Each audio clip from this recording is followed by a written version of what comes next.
കണ്ണൂരിൽ ഓൺലൈൻ ട്രേഡിംഗിന്റെ മറവിൽ 97 ലക്ഷം രൂപയുടെ തട്ടിപ്പ്. ഡിസംബർ 20 മുതൽ മെയ് 30 വരെ പല തവണകളിലായിട്ടാണ് പണം തട്ടിയത്.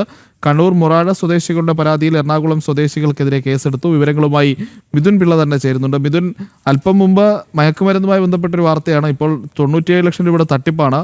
എന്തൊക്കെയാണ് ഈ തട്ടിപ്പുമായി ബന്ധപ്പെട്ട വാർത്തയുടെ കൂടുതൽ വിവരങ്ങൾ? പ്രജിത്ത്, സംസ്ഥാനത്ത് പലയിടങ്ങളിലായി പലപ്പോഴായി ഇത്തരത്തിൽ വ്യാജ ഓൺലൈൻ ട്രേഡിംഗിന്റെ മറവിൽ വ്യാപകമായി തട്ടിപ്പുകൾ നടന്നുകൊണ്ടിരിക്കുന്നുണ്ട്. ഇതിന്റെ ഒരു ഭാഗമായി തന്നെയാണ് കണ്ണൂർ മൊറാഴ സ്വദേശികളുടെ പരാതിയിൽ ഇപ്പോൾ 3 പേർക്കെതിരെ കേസെടുത്തിരിക്കുന്നത്. എറണാകുളം സ്വദേശികളായ ദിൽന, അഞ്ജു, അഭിഷേക്, ജോഷി ജോർജ് എന്നിവർക്ക് എതിരെയാണ് കേസെടുത്തിരിക്കുന്നത്. കണ്ണൂർ റൂറൽ സൈബർ പോലീസാണ് കേസെടുത്തത്. ഡിസംബർ 20 മുതൽ മെയ് 30 വരെ പല തവണകളായി ഏതാണ്ട് 97 ലക്ഷത്തോളം രൂപ കബളിപ്പിച്ചു എന്നാണ് പരാതി ഉയർന്നിരിക്കുന്നത്. ഇതിൽ തന്നെ ആരോപണ വിധേയരായ ആളുകൾ പറയുന്നുണ്ട്. ഈ ദിൽന അഞ്ജു എന്നുള്ള ഒരാളുടെ പേരാണ്. അഭിഷേക്, ജോഷി ജോർജ് എന്നിങ്ങനെയാണ് പ്രതികളുടെ പേര് പറയുന്നത്.